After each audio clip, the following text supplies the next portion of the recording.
Hello, YouTubers. Joe Kersey here on Thursday afternoon at 2 in the afternoon on May 23rd, 2013. And I have a story.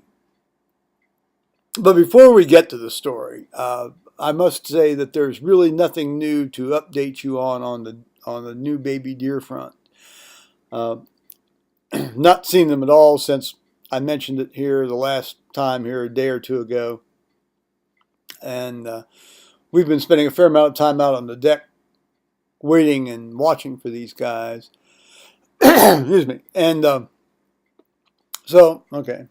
no new news there. And we dodged, by the grace of God, we dodged the bullet on a lot of this storm stuff that moved east from those poor unfortunate souls in Oklahoma. And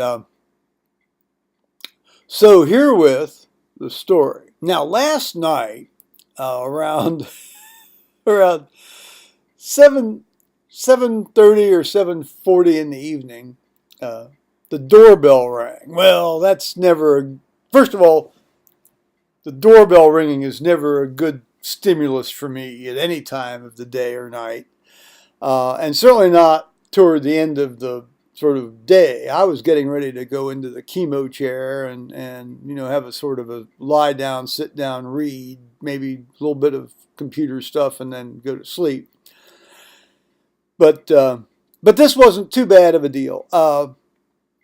There's a guy on the porch, and he's about, I'd say somewhere between 17 and 19, and he's very courteous. He looks clean. He looks you in the eye. He introduced himself right off with both names, not just one name. He shook my hand and stated his business. And his business was that about 500 yards down the road there, to the east of our house on Powell Road, before he crossed Allen Creek, his right front tire shredded. And probably the easiest place and safest place for him to pull off and deal with it was in our driveway. And he came into our driveway and parked and said, well, just what I just said. And he said, could I leave it there? Could he leave it there until sometime tomorrow, i.e. today, when he'd come out and deal with it? Because he had to go to work and his girlfriend was going to come and pick him up presently. I said, yeah. I said, the only thing, just move, if you could just move it out of that one spot, because that's the spot where Paul and I will back in and out of the pole barn to get our trucks out. And of course, Paul had to go to work this morning. And so he wouldn't have been able to get out of the pole barn otherwise. So he moved it, albeit on a shredded tire with, well, he wasn't down to his rims yet, but it was a close run thing.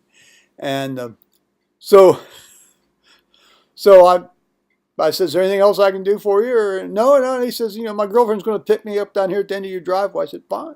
So off he goes. I thought he worked at a Pizza Hut because he had a red apron and there was a Pizza Hut jacket, in the front seat of his car, which turned out to be a Volvo station wagon. Now, I didn't really go out and look at this thing till this morning, when I went down to get the Bull Street Journal. And, and take the trash down. Thursday's trash day. And, oh, wow, this thing has been very, very crumpled up over the years. Now, I didn't open the doors or anything. In fact, I specifically asked him to lock it before he left last night. But he had about 8 potato chip bags and a pair of gym shorts and a pack of Pell Mell menthols. I wonder if that's his girlfriend's smoke of choice. or choke of choice, as the case may be, and or his. Well, it's one of the others, presumably. Uh, and so I thought, oh, it's. He said he had to go over to Powell, and I thought, oh, it's Pizza Hut and Powell. Well, it turns out it's a UDF, but Paul guessed it was a UDF right away when he saw the red apron, because he says, oh, that's a UDF apron. So, Paul's got a lot more experience in these sort of, convenience store running around type matters than I do. So good for Paul. So off they go, and I'm in here doing, well, I'm not doing anything very productive this morning, I'll tell you that. I read a certain amount of the Wall Street Journal online, and I was out on the porch, and in any case, at 1:30, well, more like 1:10, I hear this big thump outside. I said, that's a car door slamming. Well, you can never tell around here. I mean, I've been out here 31 years, and I still can't tell when somebody's out in the front driveway. And either the house is very well built, or that's just me, or combination of, thereof, and others. Who knows? So I went and looked, and sure enough, he's out there, and presumably the girlfriend are out there, and he's got his jack out, and he's getting ready to change his tire. Or at least, change the tire off to, well, not a tire, that sort of emergency rubber donut that they give you, anymore, rather than a real tire. So he gets this thing, and as he said, he says, I've done this before, and good, and it's one of these things where you put the thing well back on the rocker panel, so you can change both the front and the rear with only one jack position. Excuse me. Now, I didn't see him start this process, so I didn't know whether he had blocked the tire or tires on the other side of the car. So I'm out there. I stood moderate distance off. I'm not going to crowd these people. And so he gets this thing up, and that's, crank. It's tedious, God bless him. I've changed many tires in my life, and it's just, So this thing's getting up to the point where the two side tires are getting off the ground. Well, they're not completely off the ground, but you can tell they're getting up. And he had done the thing where he loosened the lug. He obviously he had done everything right. He sort of pre-loosened the lug nuts. He broke the lug nuts. Before he jacked, and then he did everything right. And he did the star pattern on the 5 lug nut thing, so that, yeah. I had to remind him at one point, but that's just as, in the manner of a suggestion. It's not my vehicle. So this thing gets up there, and you can see the thing starting to roll forward. And then I got thinking, well, 1, did he set his parking brake? And 2, did he block these tires? Well, I was just about ready to say, let me go get some blocks for those tires, when, poof, the thing rolled forward and fell off the jack. Fortunately, it did not hurt him. He had enough sense to stay back from all this. And so then I went and got 2 mini cinder blocks and put it under the front and the rear tire on the far side. And then, so he cranked the thing up again, and cranked the thing up again, cranked the thing up again, cranked the thing up again. And finally, then he took out all the lug nuts. And then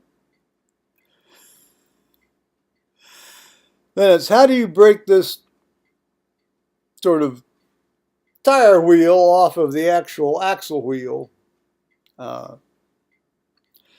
Well, there was a certain amount of, well, of course, the tire shredded, so he was pulling on what was left of the tire, and the steel wires and stuff were getting. So I went and got some gloves for him, and so then he was able to yank on the little